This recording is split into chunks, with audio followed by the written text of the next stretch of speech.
Muy buenas noches, bienvenidos a Periférico 1313. Vamos hoy a tocar nuevamente el tema de la corrupción. Lo hicimos la semana pasada para platicar sobre el Comité Ciudadano que va a presidir el Sistema Nacional Anticorrupción. Una legislación muy avanzada, muy importante, muy positiva, diría yo, que puede hacer un punto de inflexión en la manera como se combate la corrupción en México. Y para hablar de ese tema estuvo la semana pasada Edna Jaime, estuvo José Luis Caballero. Ellos dos, junto con otros 7 colegas, son los que van a definir estos 5 ciudadanos que van a estar a la cabeza de ese Sistema Nacional Anticorrupción para ver si de esa manera ahora sí se rompe la inacción, la inercia y la falta de motivación para hacerlo. La semana pasada, Edna, platicamos de estos ciudadanos y que esto puede hacer un cambio realmente en la cosa para hacerlo.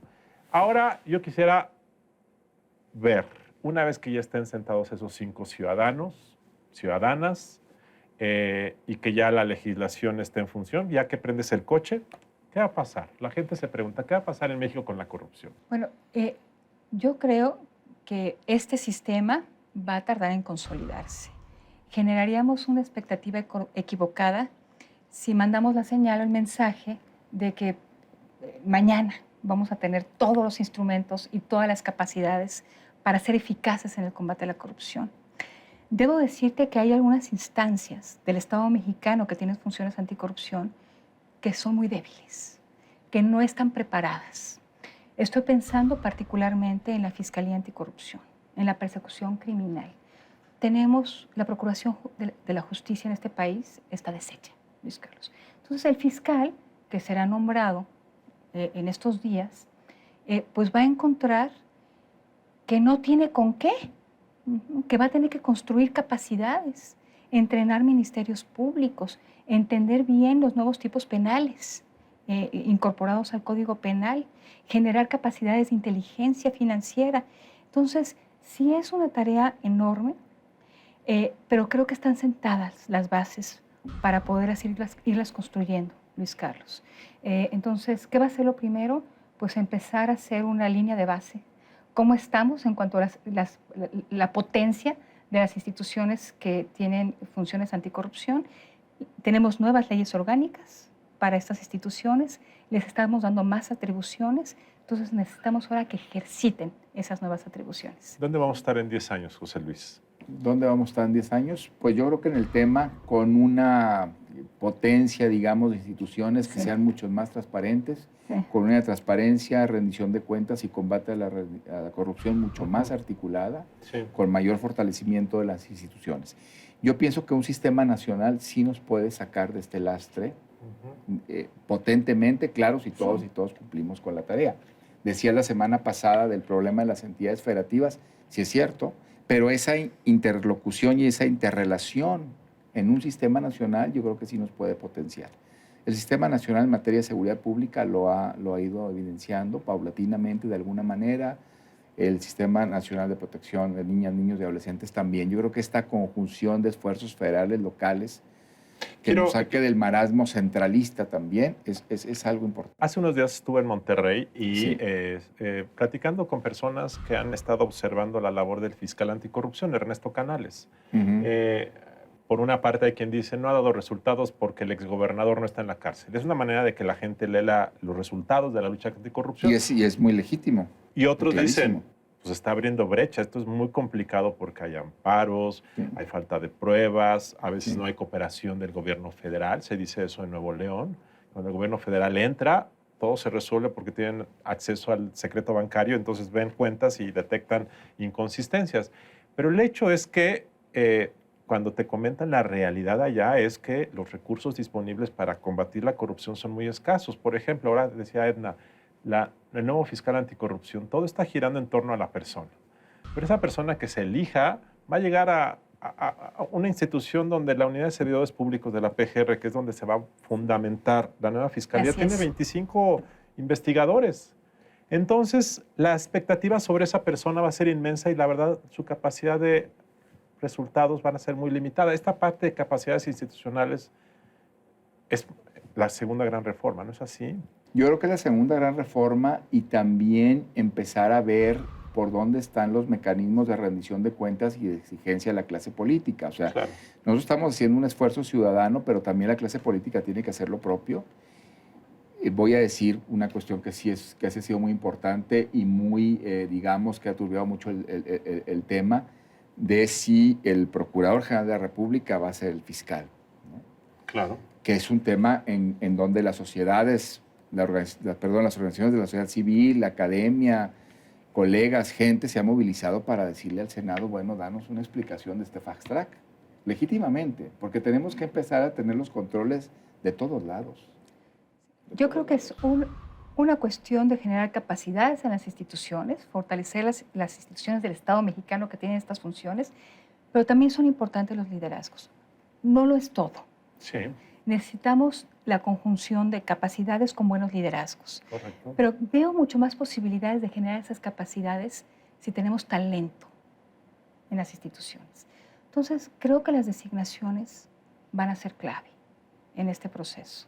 La designación del fiscal, dilucidar si el procurador se convertirá en el nuevo fiscal. Sí. Y los nombramientos, bueno, ya tenemos una nueva Secretaría de la Función Pública, eventualmente vendrá un relevo en la titularidad de la Auditoría Superior de la Federación. Tenemos que conformar la Sala Superior dedicada a asuntos de faltas administrativas graves en la Tribunal de Justicia Administrativa. Sí creo que estos liderazgos, ahora que estamos fundando un sistema, son muy importantes. Sí, no queremos cuates ni cuotas.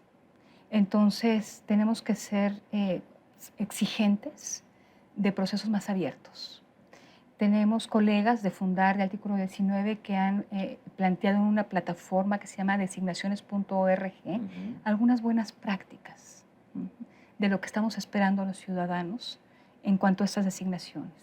Algo muy sencillo, que nos planteen los perfiles idóneos, No, yo creo Sí. que sean transparentes en los criterios de decisión y que sea muy claro al final por qué la designación fue claro. hecha de cierta manera. Fíjate que hay una cosa que me parece importante decirla en este contexto de la charla.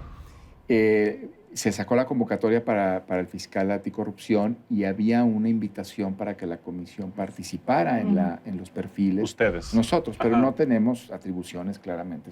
La ley nada más nos da atribuciones para el Comité de Participación Ciudadana y punto. Nos excusamos muy bien ante el Senado. Perdón, el Senado les pidió su opinión Sí, y ustedes se excusaron. sí, nos excusamos, pero sí valoramos, sí creemos, pensamos, se lo dijimos al Senado y lo queremos expresar públicamente. Es muy importante entonces que sí el Senado tome voz en la ciudadanía para determinar los perfiles de quienes están postulando para la Fiscalía Perdón, Anticorrupción. yo tengo la impresión de que sí está habiendo una mini revolución a nivel de entidades y ahora a nivel federal, en el sentido de que lo que se llama la falta de voluntad, ¿no?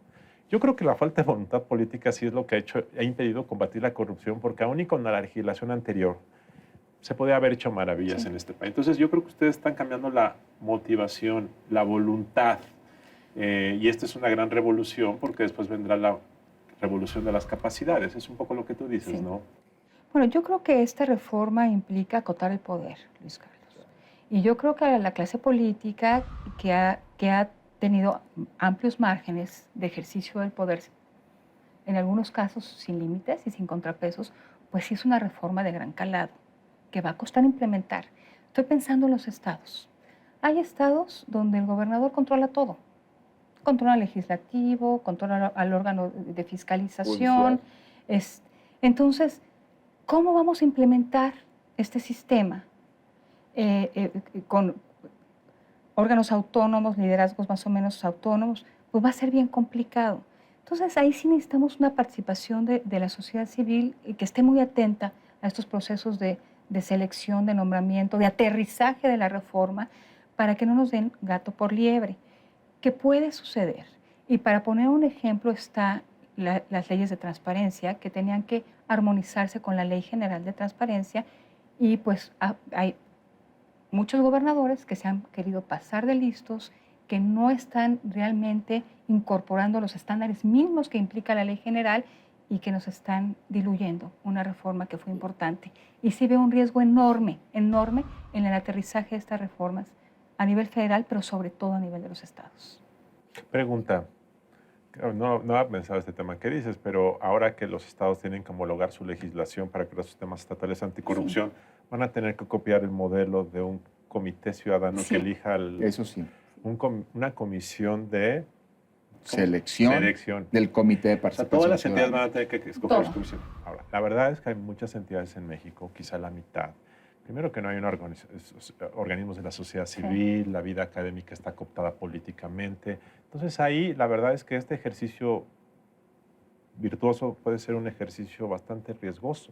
Así es. ¿Hay alguna manera de que ustedes puedan homologar los criterios y un poco supervisar el nombramiento ahora que nos gusta la centralización? A mí no me gusta, Pues pero no. se ha implementado en otras áreas. Pues lo que queremos hacer es que esta comisión de selección pues pueda sentar el precedente de la convocatoria, de la metodología de selección. Por eso estamos siendo muy cuidadosos porque sabemos además que esto puede ser un referente para otras entidades. Muy importante. Sí veo muy arriesgado este aterrizaje. Varias organizaciones que trabajamos estos temas estábamos planteando generar un grupo de especialistas que pudieran acompañar las reformas a nivel estatal, pero también que pudiéramos tener un tablero de control donde se nos prendieran los focos rojos y decir aquí están diluyendo la reforma, aquí no están apegándose a la ley, lo que dice la ley general. Ahora, cuando no tienes contrapesos, ¿cómo superas el tema de que no tengas contrapesos, que tu legislativo no funcione como contrapeso? O sea, ¿cómo superas esos temas para realmente implantar un modelo que funcione? Eso es la gran pregunta. Esa es una pregunta de cultura ciudadana, porque el riesgo está, ¿no? Ujú. Lo vimos con los organismos protectores de derechos humanos, en muchas entidades Sí, federativas así es, cooptadas, así es. terriblemente, en materia de transparencia y de Ujú. información, que tuvo que llevarse a la Constitución Federal una serie de bases y de requisitos de 2007 para estandarizar el tema de la transparencia. Bueno, pues es el riesgo, pero no por eso debemos dejar de dar los pasos, ¿no? Yo creo que eso es... Pero esta es una reflexión bien importante porque finalmente el Congreso de un Estado pues, tiene que tomar la decisión uno que es nombrar a la comisión. Y ese paso uno que aquí fue muy virtuoso porque yo sí siento que el Senado genuinamente dijo va lo que sea mejor. Sí. Pero en muchas entidades esto no va a ocurrir, pero habrá que ver alguna manera de que ustedes puedan...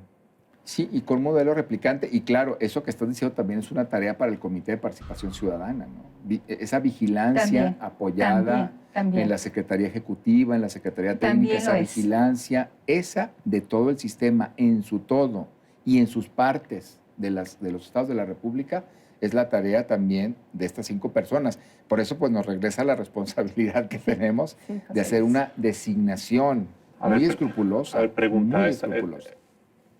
Como es un sistema nacional anticorrupción, ¿quiere decir que este Comité Ciudadano puede opinar sobre Sí, el funcionamiento de un sistema estatal anticorrupción? Sí, puede. Sí, claro. Ok, eso Por es ser algo nacional, muy porque no es importante. federal, porque es nacional. Sí, Sí, sí. ¿No? Esa es, digamos, la virtuosidad del sistema, Sí, ¿no? claro. Que opera en esta red de opinión del todo y de las partes del Comité Así de es. Participación Ciudadana. Pues muchas gracias por estar aquí, Edna. Muchas gracias. José Luis, felicidades. Muchas gracias a ti. Muchas ¿Cuánto va a gracias. durar la existencia de esta comisión de 3 selección? 3 años. Y en estos 3 años, dado que ustedes tienen que seleccionar a una primera camada, ¿y después qué van a hacer? Vamos a seleccionar a los, A que los se dos vayan, primeros a los relevos. primeros relevos. 1 año y 2 años. Ok, pero esto lo van a hacer en las próximas semanas. Las próximas semanas, los 5 primeros integrantes, como van a estar escalonados, va a haber 1 año, 2 años, 3 comisionados para 1 año, 2 años, 3 años, 4 años, 5 años. Los primeros 2 relevos Nos tocan. nos tocan.